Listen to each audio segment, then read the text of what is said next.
Voy a tu pregunta, o sea, sobre estos recursos de amparo, ¿qué validez tienen? Pues ninguna validez, es lo mismo, es una intromisión desesperada, un exabrupto. ¿Cómo una juez va a detener? ¿Con qué fundamento legal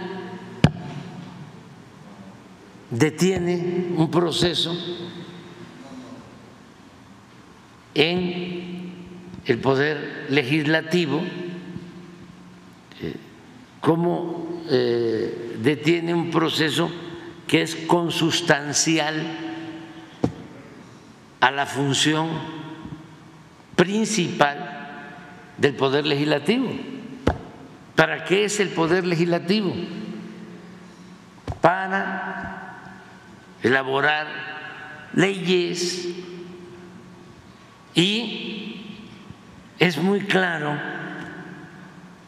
de que tanto en la Constitución como en la Ley de Amparo se establece que es una facultad del Congreso reformar la Constitución y que la Ley de Amparo no puede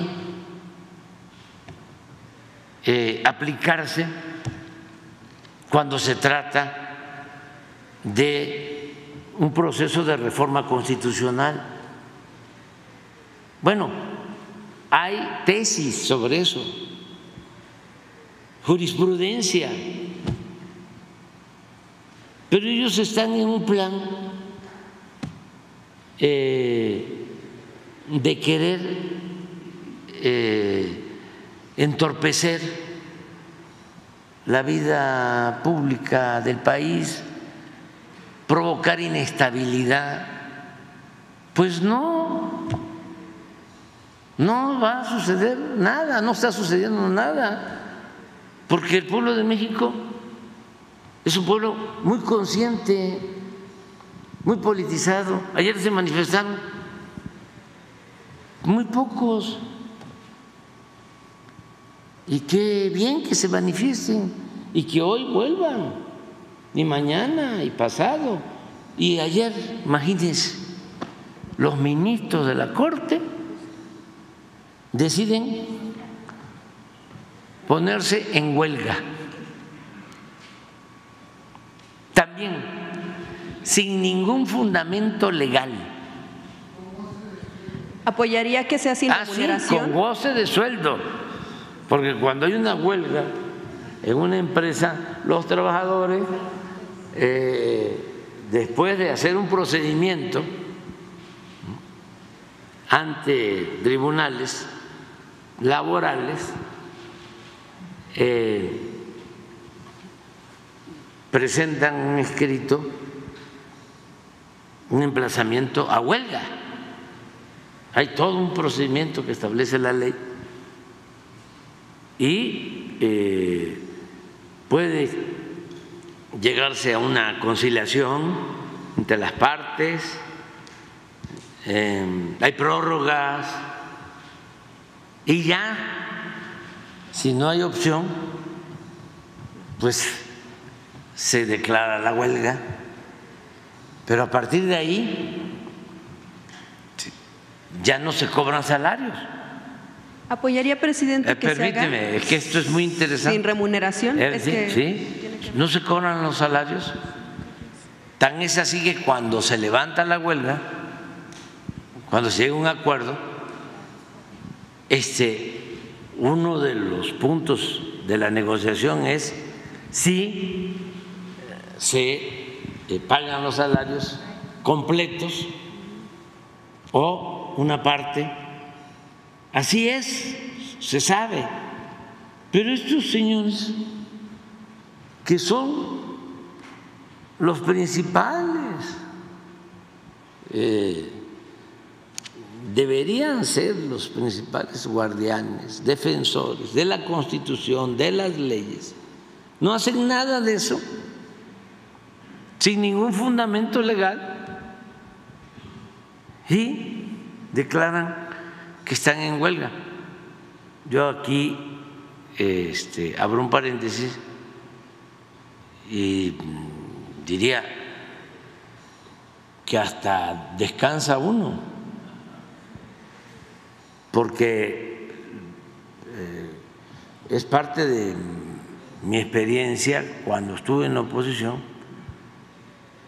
y las cosas eran distintas. Entonces había el bloque PRI-PAN mayoritario. Esto de que cambian la sede, todas las reformas privatizadoras que se aprobaron en el tiempo del periodo neoliberal por el PRI, por el PAN, se aprobaron en sedes alternativas, en Banamex, en la madrugada. Nada más que todo eso se olvida. No vamos a escuchar a Azucena Urestegui hablando de eso, ¿no? O al propio Ciro, López Dóriga, Lore de Mola. No. Eso les olvidó. ¿Cómo aprobaron la llamada reforma educativa? La aprobaron en San Lázaro. No. ¿Cómo aprobaron la reforma privatizadora en materia energética? Lo mismo, una sede alterna. Entonces, nada más que ahora se convirtieron en paladines de la legalidad. De modo que están saliendo muy bien las cosas. Y les decía que cuando estábamos nosotros luchando en favor del pueblo, en contra de esas reformas, que en realidad eran contrarreformas, porque todas esas reformas aprobadas por el PRI y el PAN en el periodo neoliberal, todas fueron en contra del pueblo de México y a favor de una minoría rapaz, los mismos que ahora no quieren estos cambios. Bueno, pues cuando tenían mayoría los conservadores, y era una aplanadora, y nosotros éramos oposición. Recuerdo de que yo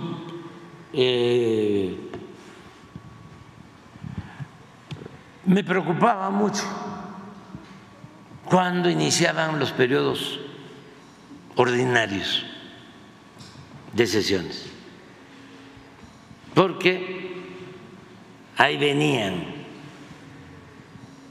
las reformas a la Constitución, todas en contra del pueblo, y descansaba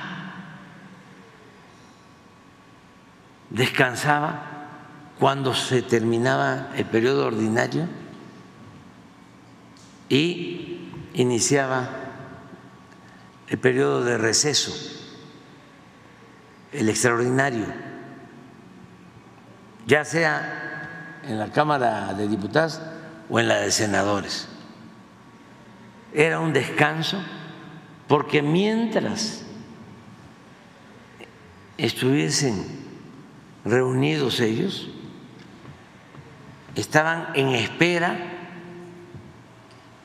de que les enviaran, ni siquiera del gobierno, sino del bloque de mandones de la oligarquía, las reformas, incluso del extranjero,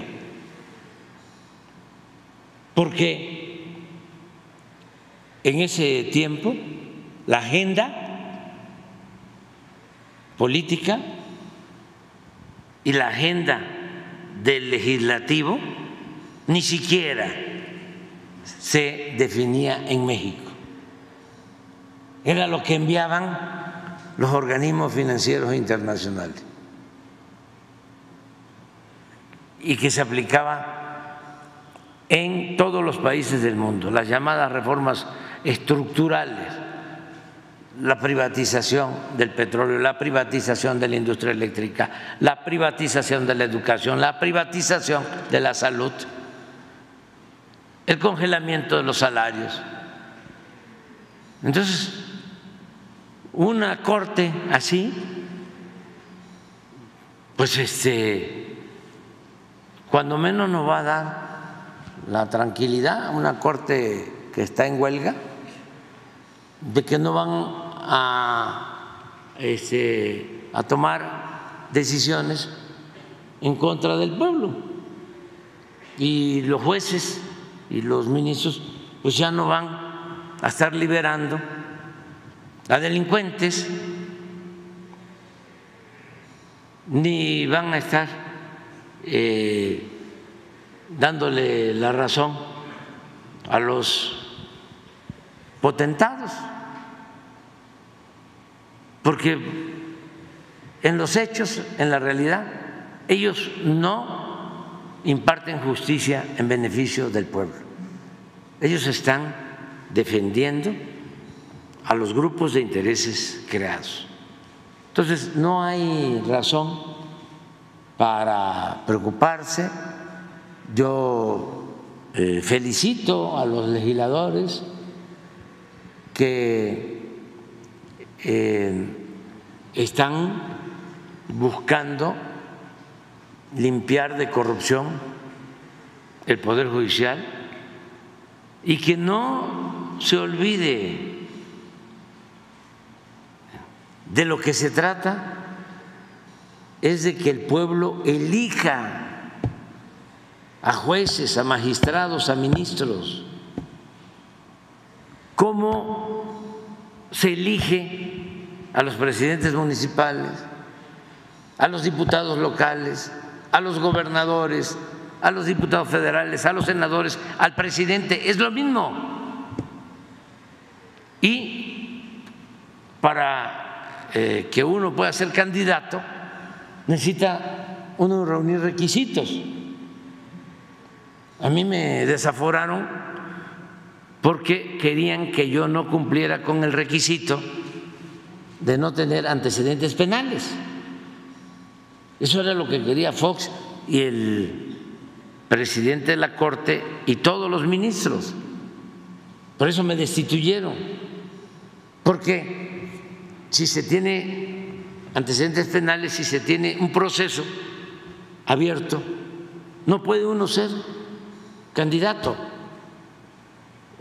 Inventaron que había yo violado un amparo en la construcción de un camino para comunicar un hospital y que por eso me desaforaron. Pero en el fondo lo que querían era que no apareciera mi nombre en la boleta, y para que no apareciera mi nombre en la boleta tenía yo que estar sujeto a proceso judicial. Entonces, ese era el propósito, ese era el fondo del asunto, esa complicidad entre el Ejecutivo y el Poder Judicial. Ahora lo que se busca es, vamos a que los abogados con requisitos que están establecidos como se está planteando, pues tienen que ser abogados. Imagínense ese muchacho que dice, ¿cómo? Porque es seguramente de familia conservadora y muy clasistas y racistas, que es todo lo que está saliendo, pero qué bueno,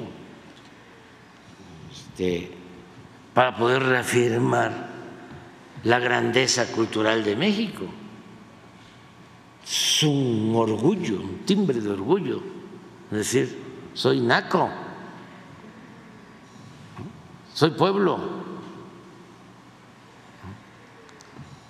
naco de Totonaco, de la gran cultura totonaca,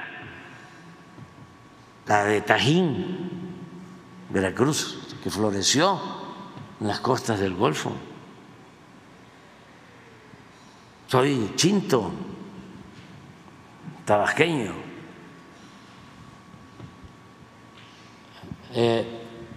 Me siento muy orgulloso de mis raíces indígenas, de lo que tengo culturalmente, de mis antepasados mexicanos. Me siento muy orgulloso de eso. Además, imagínense, grandes culturas, aquí lo vemos, grandes civilizaciones, con todo respeto, y lo decía Vasconcelos, José Vasconcelos, ahí está en su libro, Ulises Criollo, búsquenlo, cuando se peleaban de niños, porque él estuvo allá en la frontera, en Piedras Negras, ahí estudió, y estudió también en Campeche. Él era originario de Oaxaca, gran intelectual. Así es que estudiaban y se peleaban los niños, y los niños estadounidenses insultaban diciendo que sudábamos mucho los mexicanos, gris, éramos grasosos, ¿sí? Y frijoleros, sí, y otras cosas más. Y en la defensa, dice Vasconcelos, que ellos comentaban, nosotros tuvimos universidad antes que ustedes. En México había universidades antes que ustedes. Don Pepe Iturriaga decía que todavía pastaban los búfalos en lo que hoy es Nueva York, y ya en México había universidades. Nada más para que ya también hagamos a un lado los complejos. Ya, porque estuvieron a muela y a muela y a muela. No puedo hacer otras cosas. Con eso, ¿no? Complejo de inferioridad, pero no, México es una gran potencia cultural. Entonces, este niño, este joven, dice, hasta lo pueden poner ahí, dice, si no sabemos escoger, ¿sí?, nuestra pareja, o no saben escoger a su pareja, ¿cómo van a poder escoger a un juez?